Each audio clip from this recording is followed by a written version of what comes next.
بسم اللہ الرحمن الرحیم۔ ڈسکور اوریجنل کے معزز ناظرین، السلام علیکم۔ اب کس نمبر 674 ملاحظہ فرمائیں۔ میں وکیل ہوں، کوئی ریڈیو مکینک نہیں۔ میں نے دوسری بار زیادہ طاقت کے ساتھ غالب کو آواز دی، مگر اس بار بھی میری آواز خاموشی کی سرحدوں کو عبور کر گئی۔ اس کی کوئی بازگشت تک لوٹ کر نہ آئی۔ میرے گلے میں خراش سی ہونے لگی۔ غالب کو مسلسل پکارتے رہنا شعلِ دیوانگی تھا، اور کوئی مجھے دیکھتا تو دیوانہ مجنون سمجھتا۔ ایسے ہی میں غالب چلاتا پھر رہا تھا۔ ہر سو ہر قدم کے فاصلے سے میں اسے آواز دیتا تھا۔ غالب کی اس علاقے میں موجودگی بعید از امکان نہ تھی۔ ہم 2-4 کلومیٹر کے فرق سے ایک محدود فاصلے پر اترے تھے، اور یہ ناممکن تھا کہ وہ ہم سے سینکڑوں میل دور چلا گیا ہو۔ مجھے غالب کی جغرافیائی معلومات پر اعتماد تھا، چنانچہ میں جانتا تھا کہ اس نے بھی جنوب مشرق کی سمت اختیار کی ہوگی۔ اگر ہم ایک ہی سمت میں رواں تھے تو اس بات کے امکانات کو مسترد نہیں کیا جا سکتا تھا کہ کسی جگہ ہمارے درمیان فاصلہ 2-4 کلومیٹر کا ہو اور ہم متوازی خطوط پر رواں ہوں۔ ایسی صورت میں وہ میری آواز سن سکتا تھا۔ دوپہر ڈھل گئی، شام کا سورج مغرب کی طرف ڈھلنے لگا۔ ہم اپنے اندازے کے مطابق 8-9 کلومیٹر کا فاصلہ طے کر چکے تھے، لیکن سوائے موسم سرما میں نقل مکانی کرنے والے پرندوں اور کچھ برفانی آب و ہوا میں رہنے والے پرندوں کے ہمیں کوئی زیرو نظر نہ آیا۔ شام 5 بجے کے قریب میں نے کہا، Miss Rabia, you note it is tea time, کیا تمہیں معلوم ہے چائے کا وقت ہو گیا ہے؟ اس نے کہا، سوری سر، چائے نہیں ہے۔ اوکے، کولڈ کافی لاؤ۔ میں نے ویٹر کو آرڈر دینے کے انداز میں کہا اور ایک پتھر پر بیٹھ گیا جس کی سطح اوپر سے ہموار تھی۔ اب گرد و پیش میں ایک خوشگوار تبدیلی یہ آئی تھی کہ برف بہت کم رہ گئی تھی۔ جگہ جگہ سے پتھریلی بنجر زمین جھانکنے لگی تھی، یوں لگتا تھا جیسے کسی نے سفید چادر میں خاکی پیوند لگا دیے ہوں۔ میرا خیال تھا کہ کچھ آگے جا کے صورتحال مزید بہتر ہوگی تو زمین کی خاکی چادر میں برف کے سفید پیوند رہ جائیں گے۔ کافی دیتے ہوئے رابعہ نے کہا، اس پتھر پر تم بالکل مہاتما بدھ کا مجسمہ لگ رہے ہو۔ خیر سے بدھو گھر کو جا رہے ہیں۔ تم نے غور کیا؟ یہاں سردی کی شدت کچھ کم ہے، برف بھی اتنی زیادہ نہیں رہی، شاید آگے بالکل ختم ہو جائے۔ میں نے سرد کافی کا ایک گھونٹ لیا۔ اس سے کیا فرق پڑتا ہے؟ سردی رات کو کم تو نہیں ہوگی، ہم تو ابھی کہیں بھی نہیں پہنچے۔ رابعہ نے میرے ساتھ بیٹھتے ہوئے کہا، ہم کہیں پہنچے ضرور ہیں، اتنی دیر سے ناک کی سید میں چل رہے تھے، کسی دائرے میں تو گھوم نہیں رہے تھے۔ البتہ اس جگہ کا نام و نشان ہمیں معلوم نہیں۔ میں نے کہا، اگر رات تک ہم کسی آبادی تک نہ پہنچے تو کیا ہوگا؟ میں نے کہا، رات 8 بجے ڈنر ہوگا، ایک ابلا ہوا انڈا اور دودھ، خالص قدرتی غذا، پروٹین سے بھرپور۔ خوف، ڈھنگ سے بات کیوں نہیں کرتے؟ رات کیسے گزاریں گے؟ کہاں سوئیں گے؟ صبح تک باتیں کریں گے۔ میں نے کہا، سونا کیا ضروری ہے؟ یہ سمجھ لو کہ سو گئے تو پھر حشر کے دن ہی اٹھیں گے۔ معلوم نہیں یہاں سے میدان حشر کتنی دور ہوگا۔ خیر، اٹھ کے جانا تو پیدل پڑے گا، تم سے تو بات کرنا ہی فضول ہے۔ میں نے ہنس کے کہا، یار تم تو سیریس ہو گئی۔ بھائی ٹیک اٹ ایزی، یہ سمجھو کہ ہم راستہ بھٹک گئے ہیں، یہ ایک ایڈونچر ہے، اسے انجوائے کرو۔ ایسا سفر پھر زندگی میں کب ہوگا؟ رات کو ہر طرف خاموشی ہوگی، سکون ہوگا، شاید چاندنی بھی ہوگی، آسمان پر ستارے بکھرے ہوئے ہوں گے۔ ہم کو دنیا میں کہیں ایسی آزادی مل سکتی ہے؟ اتنی مکمل بے خلل تنہائی کہیں نصیب نہ ہوگی۔ اپنا گھر ہوگا تو وہاں بھی آدھی رات کو فون چلانے لگے گا، ریسیور اٹھانے پر کوئی کہے گا، گجب ہو گیا غفور بھائی، سالہ مئی وعدے کا سودا ایک دم گر گیا۔ سوچو کہ گھبرا کے اٹھنے والے کا غصے سے کیا حال ہوتا ہے۔ صبح تک وہ شوں شوں کرتا رہتا ہے، یا صبح کوئی کال بیل بجا دیتا ہے چھٹی کے دن، جب آدمی 10 بجے تک سونا چاہتا ہے اور دروازہ کھولو تو کوئی چگی داڑھی اور لنگی والا فراڈ مولوی 3 کی صندوقچی بجا کے کہتا ہے، مسجد کے لیے چندہ۔ رابعہ ہنستے ہنستے بے حال ہو گئی، یہ تو ہوگا۔ میں نے کہا، ہاں، زندگی کے ساتھ زندگی کے مسائل اور ہنگامے ہوں گے، آنا جانا، کاروباری مصروفیات، مہمانداری، اتنے بل جمع کرانے ہیں، گاڑی کا سائلنسر پھٹ گیا ہے، نلکا لیک کر رہا ہے، جلدی سو جاؤ، صبح بچوں کو اسکول چھوڑنے جانا ہے، وین خراب ہے۔ ابھی سے یہ بچے اسکول اور وین کہاں سے آ گئے؟ رابعہ زیر لب مسکرائی۔ میں نے کہا، کیوں؟ بچے ہوں گے تو یہ سب بھی تو ہوگا نا۔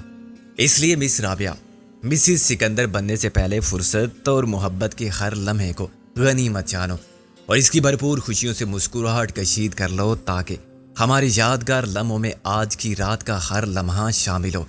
چاندنی اور برف، ستاروں کی چمک، یہ قرب اور بے خوابی، آج رات بھر کی باتیں اور صبح کا انتظار اور پھر نمود صبح کا منظر، یہ سب یاد رکھنے کے لیے دیکھو اور سوچو ہم کتنے خوش نصیب ہیں کہ یہ لازوال نقش چھوڑنے والی رات ہمیں ملی۔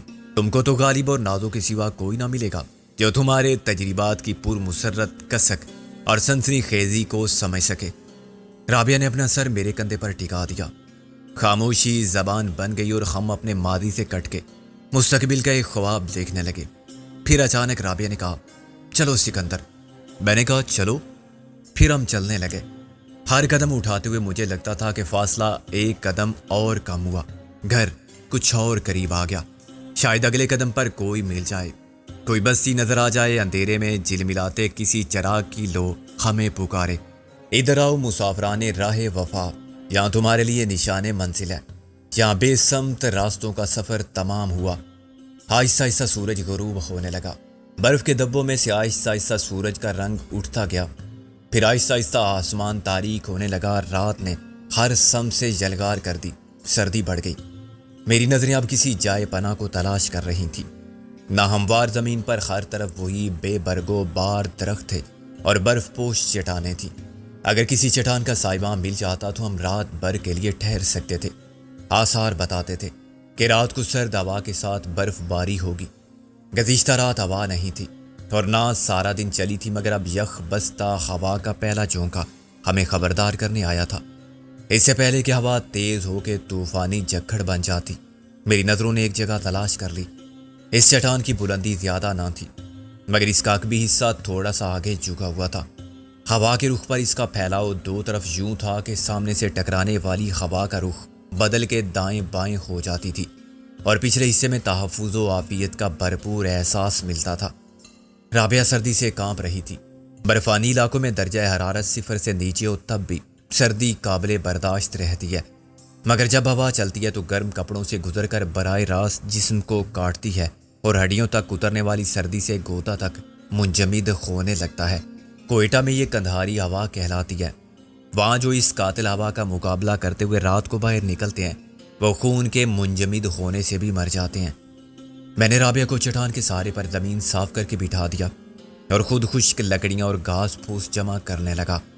کبھی خزاں کی ہوا کے مقابلے کی تاب نہ لا کے زمین پر گرنے والا ایک درخت اس وقت عطیہ خداوندی ثابت ہوا۔ میرے ہاتھ سن ہو رہے تھے، مگر میں نے اس کی پتلی پتلی شاخوں کو توڑا، موٹی شاخوں کو پاؤں سے دبا کے الگ کیا اور لکڑیوں کا پورا گٹھا اٹھا کے لوٹ آیا۔ رابعہ نے گھاس اور خشک پتوں پر پتلی ٹہنیاں توڑ کے رکھیں اور میں نے اس پر شراب کی آدھی بوتل انڈیل دی۔ اسے ختم کرنے سے پہلے جوزف کی زندگی ختم ہو گئی تھی، مگر یہ قدرت کا انتظام ہے۔ وہی شراب ہمارے لیے زندگی کی ضامن بن گئی، جس کا ایک قطرہ بھی مسلمان کے لیے اتنا ہی حرام ہے جتنا ایک مے خانہ۔ لائٹر جلاتے ہی شراب میں شامل الکحل نے آگ پکڑ لی، خشک گھاس اور پتوں کے ساتھ لکڑیاں جلنے لگی۔ رابعہ بڑی مہارت سے ان پر زیادہ بڑی شاخیں رکھتی گئی۔ چٹان کے نیچے روشنی پھیل گئی اور شعلوں کی حرارت نے ہمارے جسموں میں راحت کا احساس بھر دیا۔ ایک بار پھر میں نے ٹین کے ڈبے جیسے تھرماس کو آگ پر لٹکایا اور کافی کو ابالا۔ یہ بڑا تھرماس تھا اور ابھی آدھا بھی خالی نہیں ہوا تھا۔ رابعہ نے اپنی قمیص کے دامن سے کافی چھانی اور مجھے ایک ابلے ہوئے انڈے کے ساتھ پیش کی۔ میں نے کہا، آدمی کم سے کم اسباب زندگی کے ساتھ کیسے رہ سکتا ہے؟ اس کا تجربہ بھی ہو گیا، ورنہ کیا کیا تکلفات کے جمیلے ہیں۔ Bedroom, drawing room, dining room, tea set, dinner set, صوفہ سیٹ، ہر چیز جیسے ضروری اور ناگزیر ہو جاتی ہے جیسے اس کے بغیر تو زندگی ہی نہیں گزرے گی۔ پھر زندگی کے لیے کیا ضروری اور ناگزیر ہے؟ میں نے سوچ کے کہا، ایک تو محبت، دوسرے قناعت اور اطمینان قلب، اچھی صحت اور عزت۔ تم نے تو سب کچھ ہی مانگ لیا۔ رابعہ ہنسی، ہاں سب کچھ خدا سے مانگ لیا، تم کو مانگ کے اٹھتے نہیں ہیں ہاتھ میرے اس دعا کے بعد، مگر تم نے پوچھا تو میں نے بتا دیا۔ جیسے جیسے رات گزرتی گئی سردی کی شدت میں اضافہ ہوتا گیا۔ ہوا جو شام سے الکورے لے رہی تھی طوفان کی رفتار سے درختوں کو جھنجھوڑنے اور چٹانوں سے سر ٹکرانے لگی۔ خشک شاخوں کی سیٹیاں تیز ہو گئیں اور دور سے چلانے والے بھوکے بھیڑیوں اور سردی سے ٹھٹھرتے گیدڑوں کی چیخوں کا شور قریب آ گیا۔ رابعہ مجھ سے چمٹ کر بیٹھ گئی۔ مجھے تو ڈر لگ رہا ہے۔ میں نے کہا سوچ لو، ڈر زیادہ لگ رہا ہے یا سردی زیادہ لگ رہی ہے؟ رابعہ ہنس پڑی۔ دونوں سکندر، سنا ہے بیڑیا زیادہ شفاق ہوتا ہے، شیر اور چیتے سے بھی۔ میرے گناہگار کانوں نے بھی کچھ ایسا ہی سنا ہے۔ اگر بیڑیے قریب آ گئے تو کیا ہمیں کھا جائیں گے؟ میں نے اطمینان سے کہا اس سے زیادہ وہ ہمارا کیا بگاڑ سکتے ہیں؟ تم خواہ مخواہ پریشان ہو، ہم انہیں شوٹ کر دیں گے۔ رابعہ بولی گڈ آئیڈیا، ان سے کہیں گے کہ وہ قطار بنا کے حملہ کریں، یہ نہیں کہ سب ایک ساتھ ٹوٹ پڑیں۔ اس کے بعد ہم باری باری نشانہ لیتے جائیں گے، ایک کے بعد ایک کو گراتے جائیں گے۔ 10 گولیاں ہیں ہمارے پاس، 10 سے زیادہ ہوئے تو ہم کہہ دیں گے کہ بھائی مقابلہ ختم، اب کسی نے حملہ کیا تو فاؤل۔ رابعہ بولی تم بالکل خوفزدہ نہیں ہو؟ یہ تم سے کس نے کہا اور کیوں؟ تمہیں مذاق جو سوجھ رہا ہے؟ ان حالات میں تو آدمی کا حوصلہ ہی نہیں، عقل بھی جواب دے جاتی ہے۔ دیکھو کیسی خوفناک رات ہے اور اس ویرانے میں ہم تنہا ہیں، مر جائیں تو کوئی پوچھنے والا نہ ہو۔ میرے بدن میں تو ہوا کی آواز سے کپ کپی تاری ہو رہی ہے، بیڑیے الگ ڈرانے پر آمادہ ہیں۔ میں نے اسے پیار سے تھپکی دی۔ دیکھو آگ روشن ہے اور ہم اسے رات بھر روشن رکھیں گے۔ یہ جنگلی جانور آگ کے قریب نہیں آتے، اس چٹان کے نیچے تو سردی بھی نہیں ہے۔ میرا خیال ہے تم سو جاؤ۔ میں سو جاؤں؟ تم جاگتے رہو گے؟ ہاں، اس طرح تمہارا دماغ پریشانی سے بچا رہے گا، ورنہ اپنے ساتھ تم مجھے بھی ڈی مورالائز کرو گی۔ چلو شاباش، آرام سے پاؤں پھیلا دو، سر میرے کندھے پر رکھو، ایسے۔ اب آنکھیں بند کر لو۔ اس نے گہرا سانس لیا اور آنکھیں بند کر کے سو گئی۔ میرا خیال تھا کہ خوف اور ذہنی پریشانی میں اس کے لیے سونا مشکل ہوگا، لیکن اسے مجھ پر اتنا اعتماد تھا کہ میری آغوش میں اس نے خود کو تمام خطرات سے محفوظ تسلیم کر لیا۔ وہ نہ جانے آدھی رات کے بعد کا وقت تھا یا اس سے پہلے، جب قریب آ کے ایک بیڑیے نے غرانا شروع کیا۔ رابعہ ایک دم چیخ مار کے اٹھ بیٹھی۔ میں نے ایک جلتی ہوئی لکڑی اس کی طرف پھینکی تو بیڑیا بھاگ گیا، لیکن کچھ دیر بعد پھر لوٹ آیا۔ اس کے ساتھی کہیں قریب ہی شور مچا رہے تھے۔ اسے شوٹ کر دو، رابعہ نے لرزتی آواز میں کہا۔ نہیں، ایک کو مار دیا تو باقی مشتعل ہو جائیں گے، بیڑیے اپنے گول کے ساتھ پھرتے ہیں، میں نے کہا۔ چند منٹ کے بعد دوسرا بیڑیا آ گیا، پھر تیسرا۔ وہ چٹان سے کچھ فاصلے پر ایک حلقہ بنا کے کھڑے ہو گئے تھے۔ میں نے رابعہ سے کہا کہ وہ حوصلے کے ساتھ آگ کو روشن رکھے۔ اس نے چند لکڑیاں اور جلنے کے لیے ڈال دیں۔ میں نے ایک جلتی لکڑی اٹھائی اور آگے بڑھا۔ بیڑیے کچھ پیچھے ہو گئے، لیکن ان کے عزائم جارحانہ محسوس ہوتے تھے۔ رابعہ نے تھر تھر کانپتے ہوئے کہا، آگے مت جاؤ سکندر۔ میں نے کہا ڈرو نہیں، میں دیکھنا چاہتا ہوں کہ اس غول میں کتنے بھیڑیے ہیں۔ جب مجھے یقین آ گیا کہ بیڑیے صرف 6 ہی ہیں تو میں نے ایک خطرناک جوا کھیلنے کا فیصلہ کیا۔ شکاریات پر میری معلومات محدود تھیں اور مجھے بالکل معلوم نہ تھا کہ ایک بیڑیے کو شوٹ کرنے سے باقی بھاگ جائیں گے یا اپنے ساتھی کی موت کا انتقام لیں گے۔ میں نے رابعہ سے کہا کہ وہ بھی ریوالور نکال کے ایک بیڑیے کو نشانہ بنائے، ہم ایک ساتھ فائر کریں گے۔ ٹھیک ہے، میں کسے نشانہ بناؤں؟ میں دائیں طرف والے کو گراتا ہوں، تم بالکل بائیں جانب والے کو گولی مارو، مگر دیکھو پہلے پرسکون ہو جاؤ، تمہارا ہاتھ نہیں کانپنا چاہیے۔ اگر نشانہ خطا ہوا تو؟ نشانہ خطا نہیں ہوگا۔ رابعہ کا لہجہ پرسکون اور پر اعتماد ہو گیا۔ گولی سر میں لگنی چاہیے، میں کوشش کروں گی۔ رابعہ بولی اوکے، 3 پر گولی چلا دینا، 1 2 3۔ 2 فائر ایک ساتھ ہوئے۔ 2 بیڑیے ایک بھیانک چیخ مار کے اچھلے اور زمین پر گر کے تڑپنے لگے۔ باقی 4 میں سے 3 بڑی صورت کے ساتھ پلٹ کر فرار ہوئے۔ چوتھا شاید بدحواسی میں آگے آ گیا۔ میں نے اسے ایک دم اپنے سامنے پایا۔ رابعہ کی چیخ کے ساتھ ہی میں نے دوسری گولی چلائی اور بیڑیا پیچھے جا گرا۔ Come on girl, it is all over. میں نے رابعہ کو جھنجھوڑا جو مجھے باؤں کے حلقے میں لے کر پیچھے کھینچ رہی تھی اور مسلسل پیچھے آ جاؤ کی گردان کر رہی تھی۔ وہ چلے گئے، 3 کو ہم نے مار دیا، 3 بھاگ گئے۔ اب کوئی خطرے کی بات نہیں رہی۔ میں نے رابعہ کو اپنے بازوؤں میں سمیٹ لیا۔ رابعہ کا جسم کانپ رہا تھا۔ میں نے بڑی مشکل سے اس کے ارتعاش کو کنٹرول کیا۔ کچھ دیر بعد وہ دھیرے دھیرے پرسکون ہو گئی اور مردہ بیڑیوں کو دیکھنے لگی جو آگ کی روشنی میں اپنی کھلی آنکھوں اور خونی دانتوں کے ساتھ زیادہ بھیانک لگ رہے تھے۔ صبح ہونے میں کتنی دیر ہے سکندر؟ آخرکار رابعہ نے ایک لمبی گہری سانس لے کر کہا۔ معلوم نہیں، 3-4 گھنٹے تو ضرور ہوں گے۔ چلو تم پھر سو جاؤ۔ نہیں، مجھے نیند نہیں آئے گی، تم سو جاؤ۔ وہ بولی۔ میں سو جاؤں؟ تمہیں ڈر نہیں لگے گا؟ میں نے حیرانی سے کہا۔ ڈر تو اس وقت بھی لگ رہا ہے، وہ بولی۔ میں نے کہا، بھیڑیے مدد لینے گئے ہیں، ممکن ہے اپنے ساتھ ہاتھی، شیر اور چیتے لے آئیں۔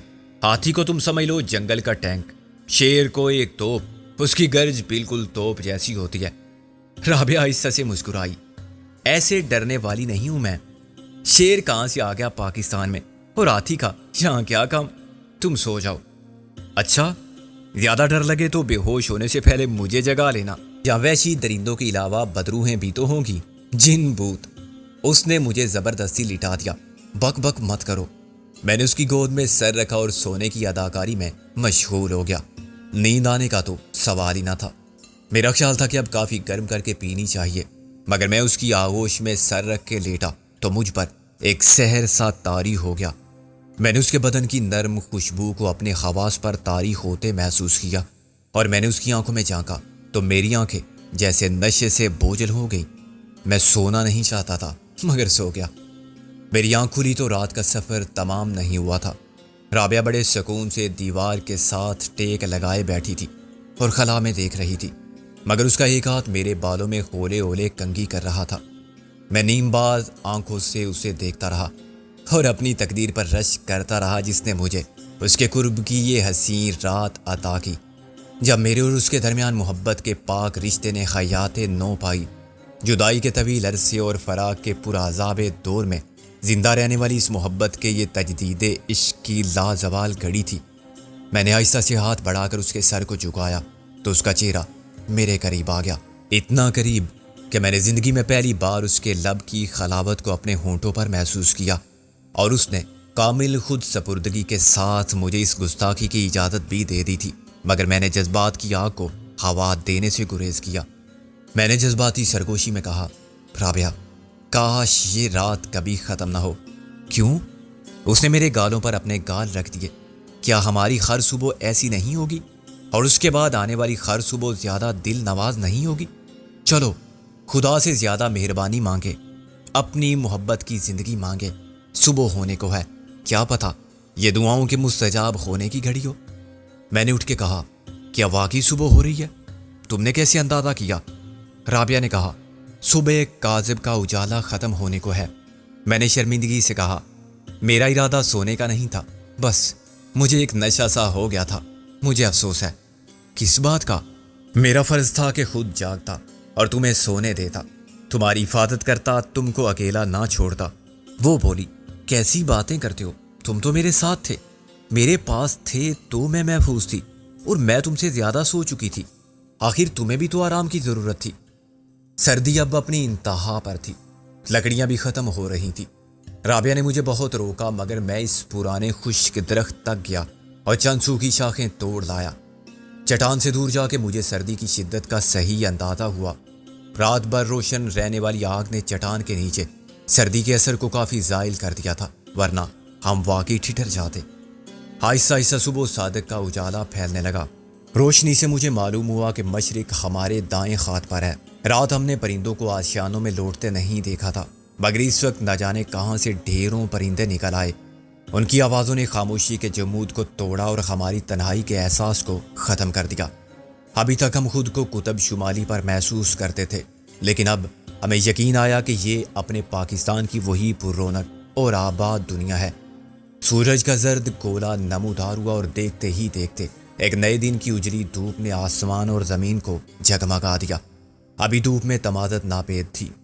میں نے اس وقت تک سفر آغاز کرنے کا ارادہ ملتوی کر دیا جب تک فضا میں کچھ حرارت شامل نہ ہو۔ دودھ کھاؤ گے؟ رابعہ نے کہا۔ میرا خیال تھا کہ دودھ پینے کی چیز ہے۔ رابعہ نے خشک دودھ کا ڈبہ میرے سامنے رکھ دیا۔ ذرا اسے پی کر دکھائیے، میں نے کہا۔ خشک دودھ نکالو، کسی کپڑے پر ڈھیر کر لو، میں پانی لے کر آتا ہوں۔ پانی؟ پانی کہاں ملے گا؟ رابعہ بولی۔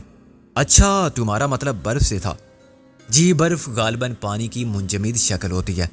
رابعہ نے خفت سے مسکراتے ہوئے ڈبے کو ایک کپڑے پر الٹ دیا۔ میں خالی ڈبہ لے کر نکلا۔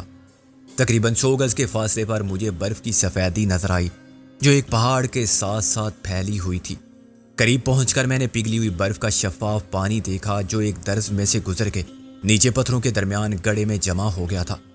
میں نے اس پانی میں انگلی ڈالی تو میری انگلی سن ہو گئی اور میں نے اس پانی سے منہ دھونے کا ارادہ فوراً بدل دیا۔ اس پگھلی ہوئی برف کے پانی سے بھرے ہوئے ڈبے کو اٹھا کے لانا بھی قوت برداشت کی آزمائش تھی۔ ڈبے کو میں نے انگاروں کے بیچ میں رکھ دیا۔ تھوڑی دیر بعد اس کا درجہ حرارت بہت بہتر ہو گیا اور 15-20 منٹ میں پانی ابلنے لگا۔ رابعہ نے اس میں دودھ کا پاؤڈر ملانا شروع کیا اور ایک لکڑی سے ہلاتی گئی۔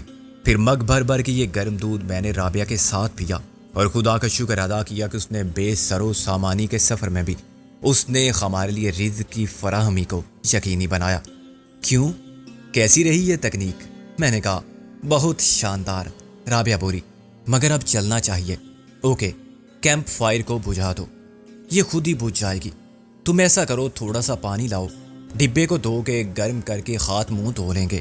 رابعہ بولی میں نے سوچا تو تھا کہ وہیں منہ دھو لوں، لیکن دھو لیتا تو معلوم ہے کیا ہوتا؟ میں نے کہا کیا ہوتا؟ زکام ہو جاتا، میرا چہرہ غائب ہو جاتا۔ پانی میں انگلی ڈالی تھی تو انگلی غائب ہو گئی تھی۔ میں نے باہر نکلتے ہوئے کہا منہ دھوتے ہی ہم بالکل فریش ہو گئے۔